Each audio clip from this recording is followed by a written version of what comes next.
Hey, welcome to AP Live. This is European History.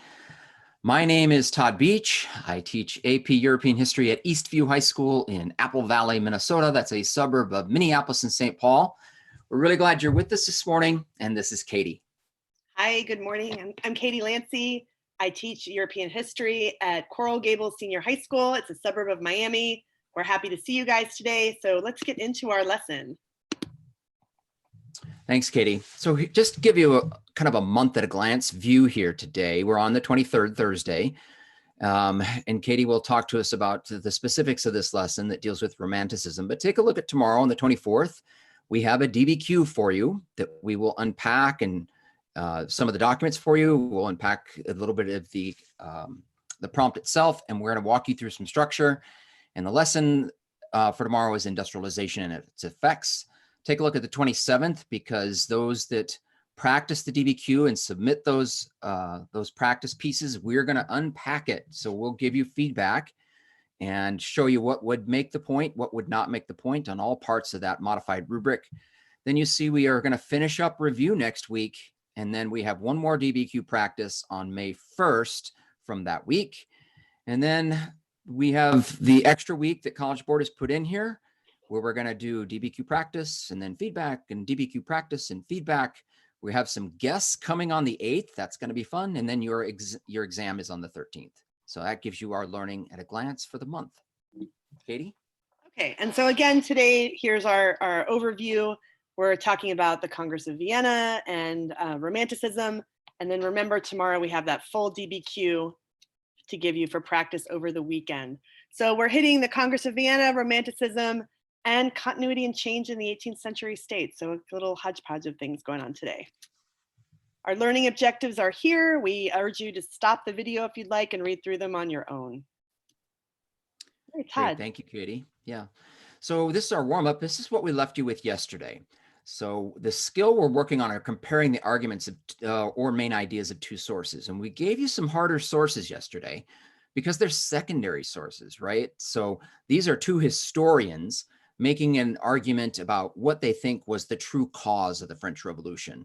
So the first historian was Georges Lefebvre, and he makes this claim that it's socioeconomic reasons.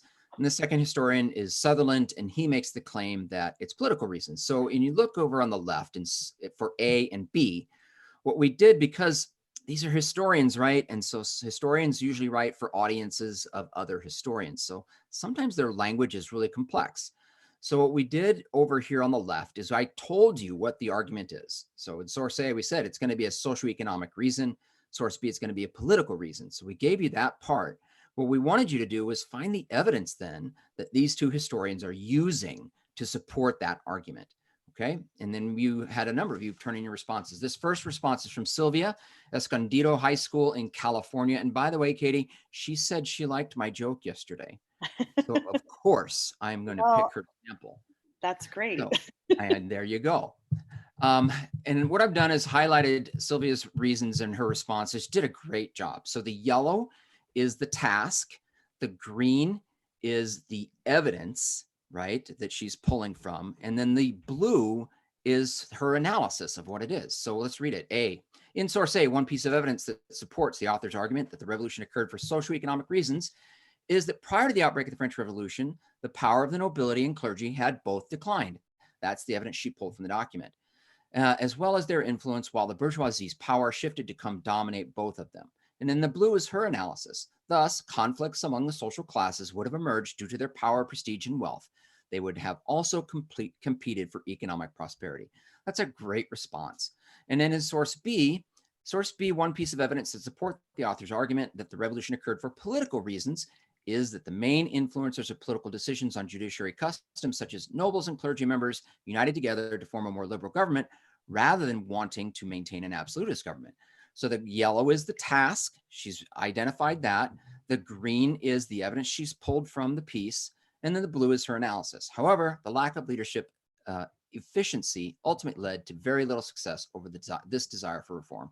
Great job, Sylvia, on those responses. Next slide, please. This is from McGowan at McGill-Tulane High School in Alabama. And again, I've color-coded it. Again, that same kind of pattern where we have task, evidence, analysis. Okay. So, as supported by George Lefebvre, the French Revolution economically began long before 1789. American Revolution had left the French government deep in debt, as well as the lavish lifestyle of the French monarchs. In the green is the evidence. By the time Louis XVI realized the economy was sinking, it was arguably too late. Louis XIV was unsuccessful in his attempts for reform, as he ended up dismissing many financial ministers. And in the blue, as George Lefebvre points out, the role of the clergy and nobility had been on decline ever since the rise of Protestantism and absolutism. French Revolution first began with France's economic crisis and unsettling social shift of power to the bourgeoisie. That's her analysis. So really good job with that. I think she did mean on the Roman numeral to make it 16 as well. And then the Sutherland, can we go back, Katie? I'm so sorry. It's okay. I'll go really quickly. Her B argument, Sutherland, political strife between the rising nobility and absolute monarch. The nobility were envious of the neighboring English, who post-glorious revolution saw a Bill of Rights and powerful parliament. And then the blue is McGowan's analysis. These French nobles wanted a similar constitutional monarchy that French kings were unable to execute. Thinkers like Montesquieu Locke called for balanced power. Locke's second treatise to government had justified rebellion against an unfair government, and the intellectuals of France saw themselves as of the audience of Locke's work. Well done there, McGowan. And last one then. Sorry about so jumping this is ahead. Huh? Sorry about jumping ahead there on you. Oh, no, it's okay. Do you know where Largo High School is in Florida? I don't know where Largo High School is. I don't. Okay. I did. Normally I kind of look those up, but I didn't. This is from Jean.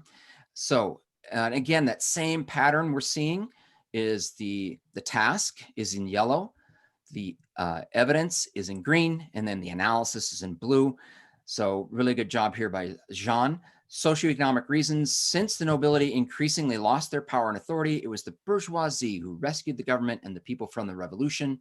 Although the nobility still claimed the highest rank in the legal structure of the country, source A, like that, it was bourgeoisie who claimed the highest rank economically. The authority and confidence that the nobility previously had been stolen away. And then her B response, or Jean's B response, we say political reasons because the bourgeoisie had increasingly become alienated from the state and from respectable society, source B. I love that. They just pulled it straight from the source.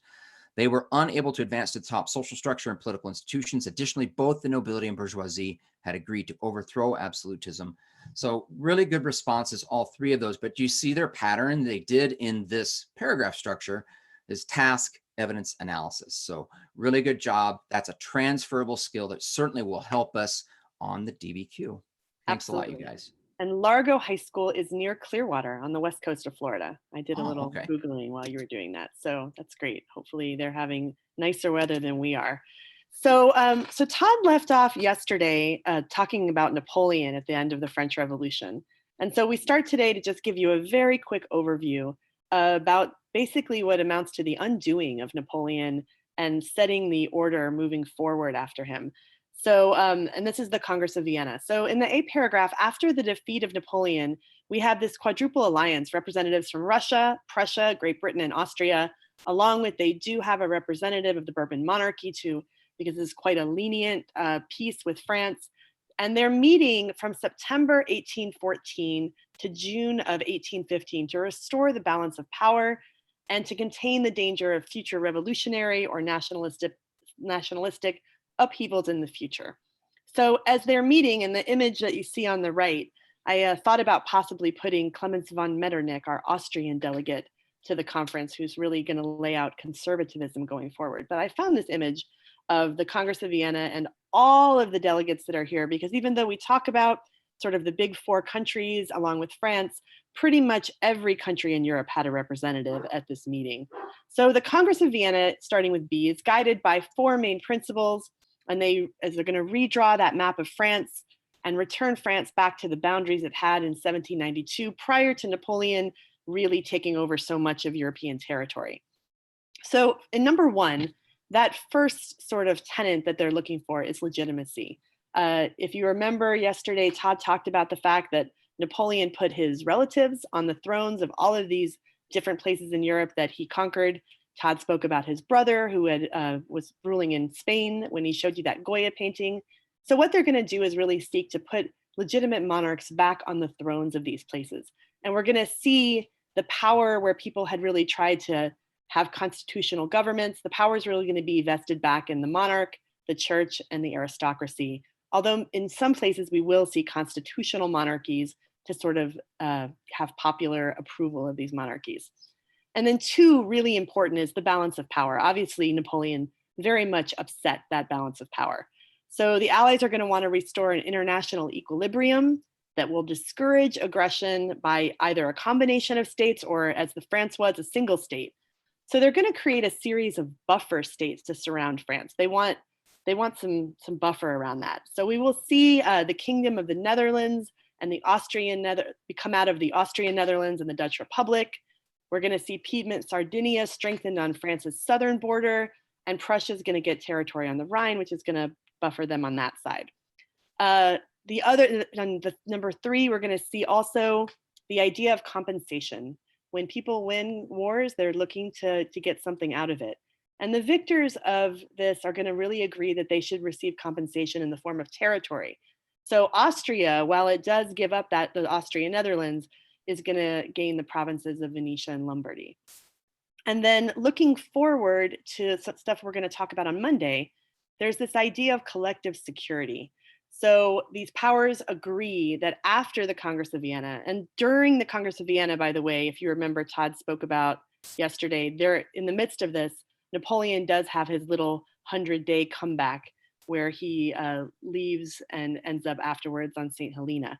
So, but in the midst of this, they realize that there needs to be an ongoing meeting in order to ensure peace and stability. And this will really be the concert of Europe, this concert system that we're going to talk about more later, that will provide a degree of security through the first half of the 19th century. So this is this meeting that takes place in Austria to figure out how not only to undo Napoleon, but to really make sure that one single state can't do again what Napoleon did. Great, thank you, Katie. We have a little game right now. So we're kind of ending period 2. So period 2 runs 1648 to 1815. So we're going to play this little game. Look up at the top, we have GeoSprite, right? So social, political, religious, intellectual, technology, economic. So we have GeoSprite then over there on the left, social, political, religious, intellectual, technology, economics, but the geo is going to be within that. So if we're talking social, it could be Eastern Europe, Western Europe. And we have invited our producer, Sarah, to help play this game, and Katie's going to play this game too. So okay. Katie, if you'll click, we're going to start on social, and what you're going to do is we're going to read some of the main things that took place just during that period. And then you are going to identify, do you think this was more continuity or more change? And hey, the really fun part is it's history, so it's interpretive. And so you can't really be wrong, okay? And so teachers watching, it's kind of a fun interactive game. You can set students up in small groups and they can make their arguments, continuity or change. What's trending? That. Okay, so here we go. I like that I can't be wrong. You cannot be wrong. And we're really glad that our producer Sarah is here. She's with us every day, and she's the silent person helping us do this, but now I've coaxed her to come in. So here we are, social. These are the main things that took place during the period. Enclosure Acts in England, serfdom worsens in Eastern Europe, serfdom abolished in France, women's roles relatively unchanged, number of children born out of wedlock increases. Again, just the main ideas. So Sarah, would you argue this was more continuity or more change? I'm going to pick continuity. That's what I chose as well. Can you click that? Continuity. I did. And again, you could make arguments, well, this changed, but I thought from 1648 to 1815, there's relative continuity. All right. Well done, Sarah. See, it's not so hard. Here we go, political. Absolutism's on the rise. Constitutionalism in England and the Netherlands. Enlightened monarchs attempt reforms. France is briefly a republic, but then gives way to an emperor. Haiti throws off colonial rule, becoming independent. So now we're only talking from 1648 to 1815. Do we have relative continuity or relative change? Oh, I could make the argument for both, but I think I'm going to go with continuity here. Okay. What do you think, Sarah? Sorry. We revealed I was going to pick. I agree. I revealed it. I thought it was more continuity because again, we still have We don't have really representative government. I mean, you could make some, well, constitutionalism, but we don't have big change, big shift. That was my view. And again, it's interpretive. Let's go to religion. Peace of Westphalia allows religious pluralism. James II attempts to restore Catholicism in England and fails. Napoleon's concordat with the Catholic Church reestablishes authority of the church. Jews experience tolerance in the Netherlands. So again, from 1648 to 1815, do you think there's relative continuity or change, Sarah? I'm going to say relative continuity. Yep, I agree with her. And I agree with you both. I thought there wasn't much change there. I thought there was big change getting up to 1648. Yes, of course. But this period, relative continuity. Here we go, intellectual. Ah. The Enlightenment, social contract theory, Montesquieu's Spirit of Laws, Smith's Wealth of Nations, Wollstonecraft, Vindication of the Rights of Woman, music from Mozart, Beethoven, Diderot's Encyclopedia. Big time change. Yep, definitely. You're going change? Yep. That's what I did too. That was big intellectual change. I didn't even mention scientific revolution because I kind of feel like that fits in technology, and that might give you a little heads up for the next one. Okay. Jethro Tull's innovation, scientific method and experiments, Hargrave's spinning Jenner's smallpox vaccine, construction of Baroque palaces and cities, Watt's steam engine developments, continuity or change? Change. I said so too. I think it's relative change. And then finally, economics. Dutch and British East India companies, new methods of bookkeeping, the height of mercantilism, commercial agriculture, birth of free market capitalism, inequitable taxation, relative continuity or change? Well, inequitable taxation, I'd say continuity, but the rest I would definitely say change. There we go. What do you think, Sarah? Well, yes, here we go, change. All right. Hey, thank you, Sarah, for playing. You're welcome. Thank you for inviting me. She was so excited to do this. It's a fun game. I love this. And this is really nice for students to start to think about continuity and change over these long time periods, especially these anchor dates that you gave, Todd, because these are two dates here that the College Board has really decided to break the course into. So thinking about these bigger themes is really important. So I really like this. It's fun. And it's fun. It's something that, you've got those transitions. We're getting ready to transition to period 3, but you can let the students come up with what they think were the big things. And the students then in small groups, can make their arguments, continuity change. So yeah, it's a fun activity. I like it. All right. Well, we were obviously thinking a little bit similarly because for my little activity today, I decided to give you, again, 2 sources that we're comparing. I really like doing this. But this time I gave you 2 sources from the same person. So one of the things I just want to show you is how we talked a lot about Rousseau, and I'm sure in your class, we only did a quick review when we did the Enlightenment, but we talked about Rousseau and the social contract, and I very quickly mentioned his idea of the noble savage, but I want to focus on how he's really the bridge in between the Enlightenment and what we're going to talk about after this, and that's the Romantic period. So just to take a look at the source, I'm not going to read all of the first source for you because we talked a little bit about it, but that first part is quite a famous quote from the Social Contract in 1762. Man is born free and everywhere he is in chains. One thinks himself the master of others and still remains a greater slave than they. How did this change come about? I do not know. What can make it legitimate? That question I think I can answer. And then he goes on in the rest of this source to really talk about his idea of the general will.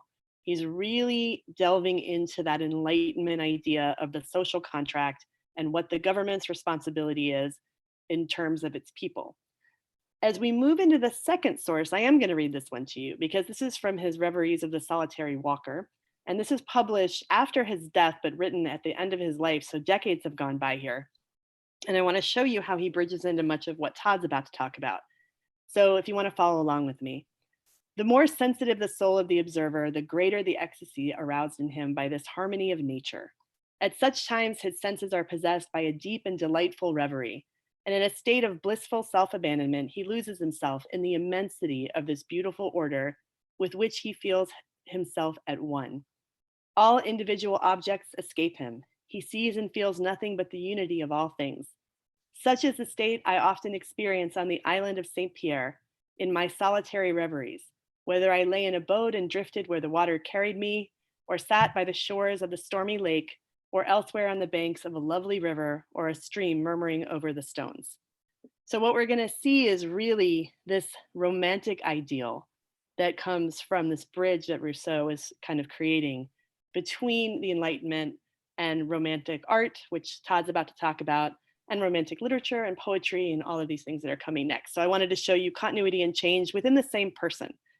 All right, I hope you enjoyed that. And then we Really have— appreciated those pieces. So thank you for that, Katie. We're going to talk about romantic movement in art, and then Katie's going to talk with you about the romantic movement in literature and music. So we'll begin with this source on the right. This is Friedrich, Wanderer Above the Sea of Fog. You've probably seen this image. It's everywhere, it seems like. The actual canvas is in Hamburg, painted by Friedrich.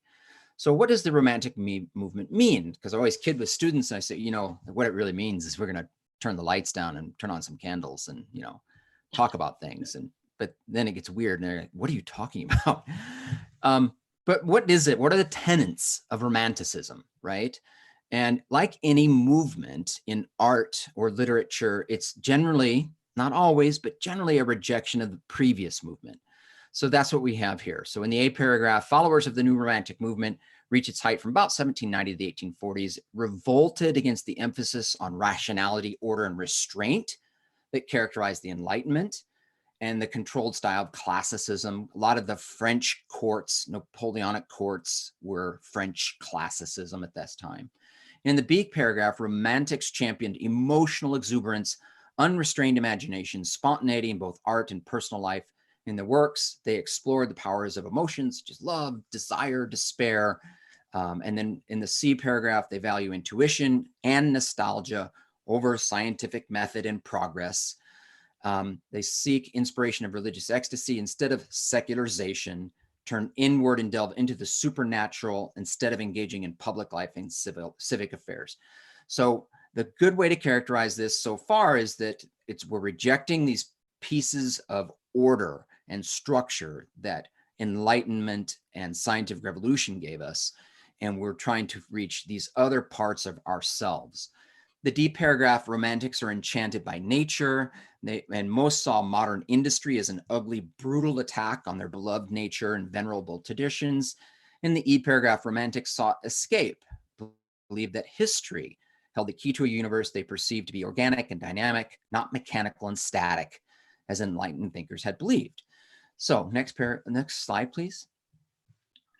And this is probably one of the epitomes of romantic art. This is Liberty Leading the People by Eugène Delacroix. It's on display in the Louvre in Paris. And I'm going to tell you, it's an enormous canvas. It's a huge, takes an entire wall space in the Louvre. And most people, I think, incorrectly look at this painting and think it's from the French Revolution, like 1789. And it's not. There are several revolutions that occur. And this one is 1830 that Delacroix is painting and portraying. So take a look at the A paragraph. Historians influenced by Romanticism, such as Michelet, who wrote books on the history of France, promote the growth of national aspirations and encourage the French people to search their past for the special national destiny. So even though we're not yet talking about nationalism, you look at this painting and you start to see, oh, that can easily be intertwined into the Romantic period. B, Romanticism was also a lifestyle. Many early 19th century Romantics lived lives of emotional intensity, included obsessive love affairs, duels, madness, illness, suicide. That was part of the Romantic period. And then C, great individualists. The Romantics believed that the full development of one's unique potential was the supreme purpose in life. When we unpack the painting a little bit, this is, Marianne is the symbol, the female symbol, or muse, if you will, in the center of the painting. And she's kind of this revolutionary person carrying the French flag, the tricolor. And then we see this madness below that she's climbing over, but there's this figure looking up at her with hope. And then you see the armed common people behind her and smoke and everything else. So Liberty Leading the People by Delacroix. Next one, please. And this is the Raft of Medusa by Jericho. He's kind of, it's sad. Jericho's a bit sad because he died so young. He had a respiratory illness as well as some other maladies that seemed to overcome him. So he died at the age of just 32. Jericho had a huge impact on the history of French painting and went on to dominate the world of Western art in the 19th century. Jericho's preference for contemporary subjects, his attraction to the dark side of human psychology, his radical style, and his compassion for the weaker section of society all set the path for Romanticism's emphasis on emotion and subjectivity. What's interesting about this, the Raft of Medusa, is it's fashioned after a real event. So there was a shipwreck, a French shipwreck off the coast of Africa, and a few hundred, 130 or so people made these makeshift rafts from the debris of the ship, trying to just survive, right? And many of them will die of starvation. There is instances of cannibalism that take place so that others can survive on this raft. And this is Jericho's interpretation of this real event and this tragic event. It certainly fits within the categories of romantic art. English painters in the B paragraph would include Turner and Constable. Constable painted a lot of landscapes, a lot of farmscapes. Turner's probably most famous painting has to do with tugboats and industry like railroads. We see lots of that in his work. But this gives you some sampling of the Romantic period in art. And I really like Constable. So my students will sometimes Google those if you wanted to stop. There are these really idyllic nature scenes, lots of trees and green, and he's one of my favorites. So we moved to literature and music, which we're just going to go over really briefly. But if you went back to the slide where Todd was giving sort of the tenets of romantic paintings, almost completely those apply to what we're looking for in the literature and in the music, with the emphasis on emotion and the rejection of sort of formats and styles that had come before. So in A, romantic poetry has its foundation in the German storm and stress movement. And yet with that, much of the first romantic poets are English.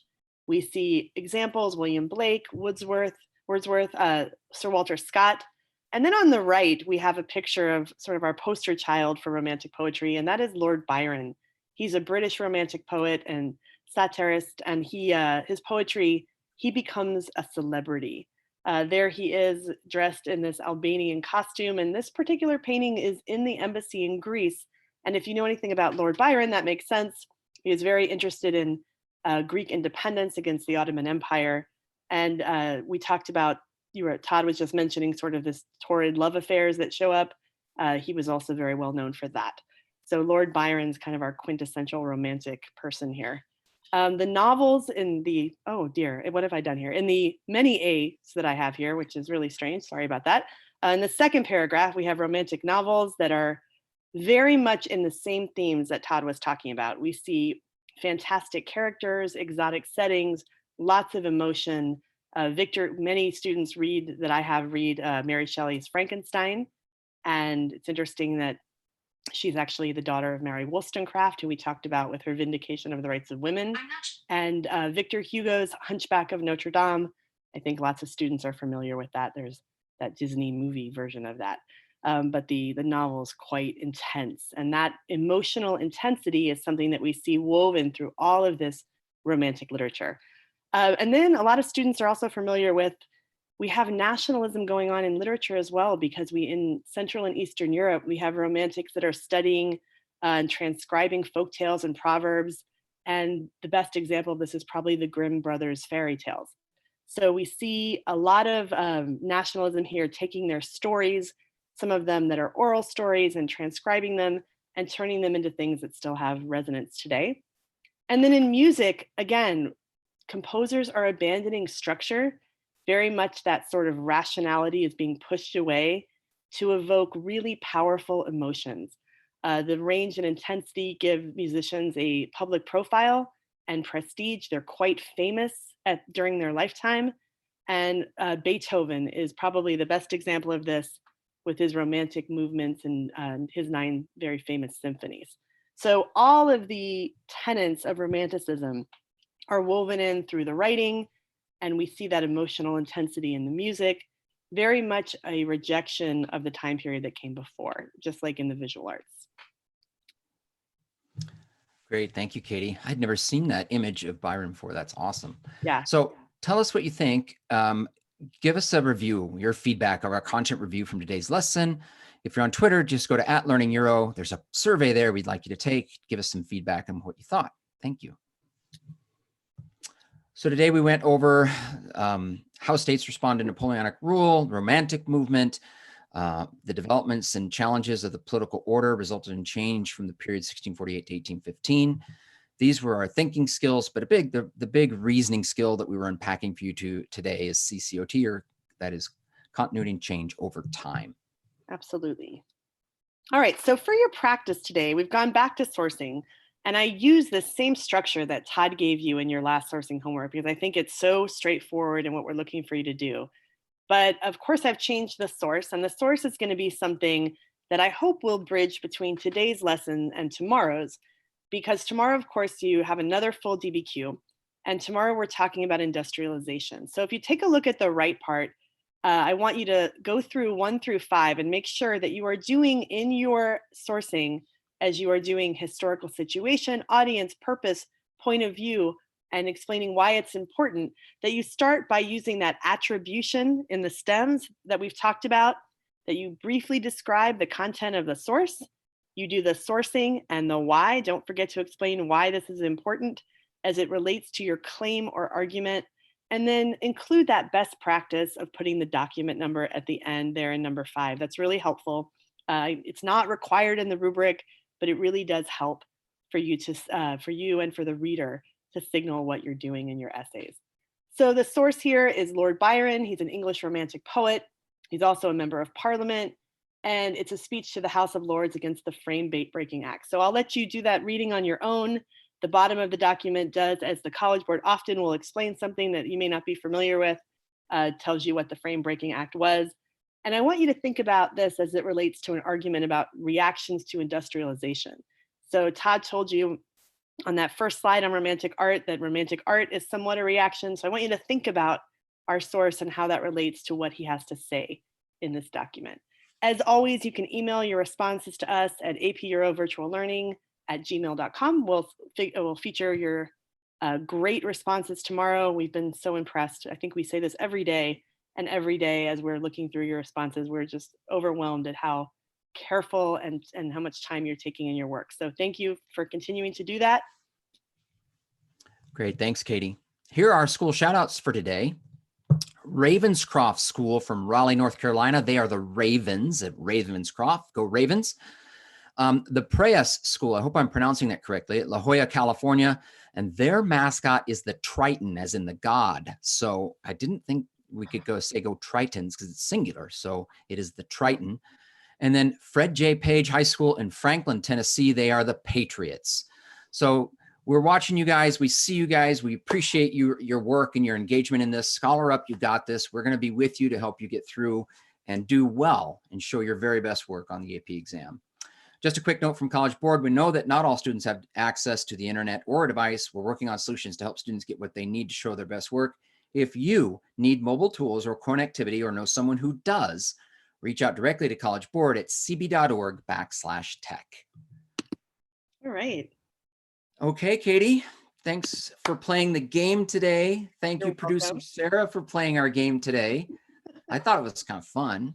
It was fun. It was fun. And you know what? It's the kind of thing that I would really like to do in my class. I love the idea of students having to make their own arguments for whether something is continuity or change. Really gets them thinking about that. So that's great. Exactly. Come with us tomorrow because it's DBQ Friday tomorrow. It's going to be great. All right. See you guys. Take care, everybody. Bye-bye.